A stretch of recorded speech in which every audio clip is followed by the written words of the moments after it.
ہمارے ایمان کے لیے شرط قرار دی گئی ہے. آپ کی وہ کون سی قرابت ہے؟ تو سرکار علیہ الصلوۃ والسلام نے فرمایا ہوا علی و فاطمہ و ابناہما، وہ مولائے کائنات ہے، وہ سیدہ کائنات ہے، وہ حسنین کریمین ہے. انہی چاروں کی محبت اے صحابہ اعظام تمہارے اوپر لازم ہے، تمہارے ایمان کے لیے شرط ہے ان کی محبت کرنا، ان سے محبت کرنا. تو ہم اور آپ کے اوپر تو بدرجہ اولا لازم ہے، ہم اور آپ کو بہت بعد میں آئے. یہ حکم تو ان اولین سابقین سے بھی ہو رہا جو سرکار کی بارگاہ میں پہلے مان لے آئے اور اپنی جانوں کی قربانیاں دی، اپنے مالوں کی قربانی دی، اپنا سب کچھ قربان کر دیا سرکار کی بارگاہ. یہ ان سے فرمایا جا رہا ہے کہ میں تم پر دعوت و تبلیغ کے اوپر تم سے کوئی اجرت نہیں طلب کرتا، تمہارے بھلے کی بات یہ کرتا کہ تم میری اہل بیت سے محبت کرو، اور میری اہل بیت سے محبت کرنا تمہارے لیے شرط ہے، تمہارے لیے فرض ہے، لازم اور ضروری ہے. اسی لیے امام شافعی نے کہا یا اہل بیت رسول اللہ صلی اللہ علیہ وآلہ وسلم حبکم فرض من اللہ فی القرآن انزل. اے اہل بیت رسول، آپ کی محبت ہمارے اوپر اللہ نے قرآن میں قل لا اسألکم علیہ اجرا الا المودۃ فی القربى نازل کر کے فرض قرار دی. آپ کی محبت ہمارے اوپر.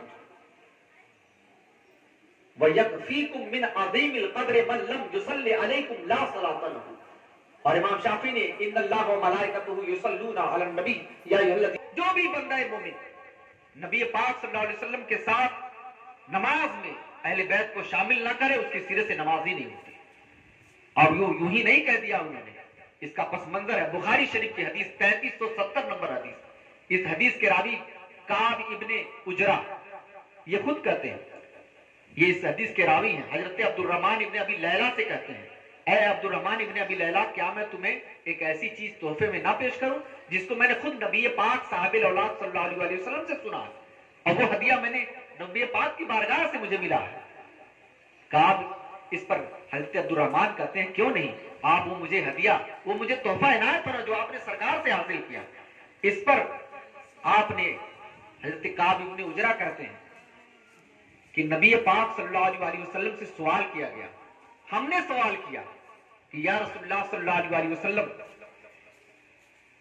قد علمنا اللہ کیف السلام علیکم، اللہ نے ہمیں سکھا دیا کہ ہم آپ پر سلام کیسے پڑھیں. اے نبی پاک صلی اللہ علیہ وسلم، اللہ نے ہمیں سکھا دیا، حالانکہ تحیات خود رسول پاک صلی اللہ علیہ وسلم نے سکھایا ہے.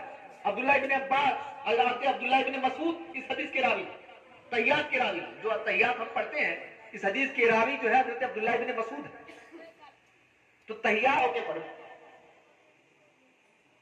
صحابہ نے نبی پاک صلی اللہ علیہ وسلم کے ساتھ اہل بیت کو اس طرح سے اس روایت میں شامل کیا کہ قرآن کی آیت میں اہل بیت کا ذکر نہیں ہے. سورہ احزاب کی آیت آپ پڑھیں ان اللہ و ملائکتہ یصلون علی النبی یا ایھا الذین آمنوا صلوا علیہ وسلموا تسلیما، کہ بے شک اللہ اور اس کے فرشتے نبی پر درود پڑھتے ہیں، صلاۃ پڑھتے ہیں.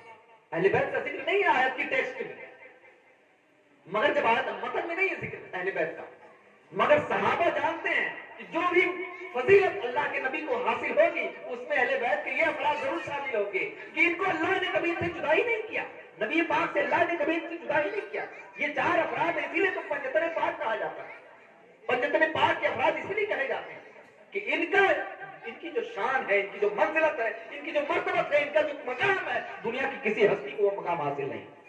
آپ ادھر ادھر کرتے رہے، عقائد میں گڑبڑیاں پیش کرتے رہے، مگر ان کے مقام کا پوری کائنات میں کوئی نہیں.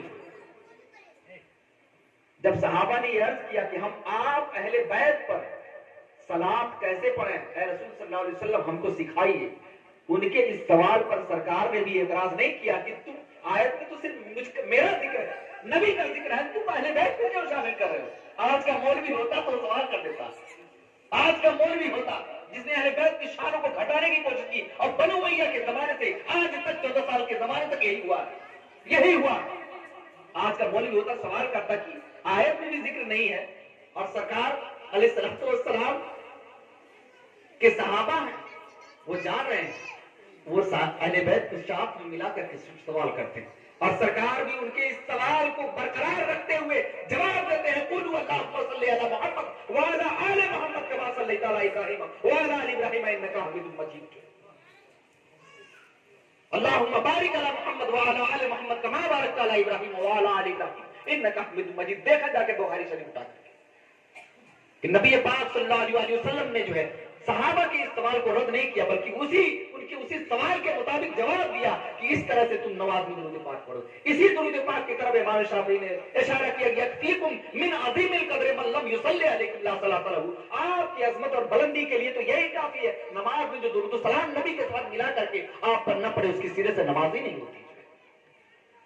ہم اس میں آپ کے اس قول میں امام شافعی کے ساتھ ہیں جنہوں نے سچی منزلت اور سچا مقام جو اہل بیت کا بتایا ہے، امت کو جو ہے فرض قرار دیا.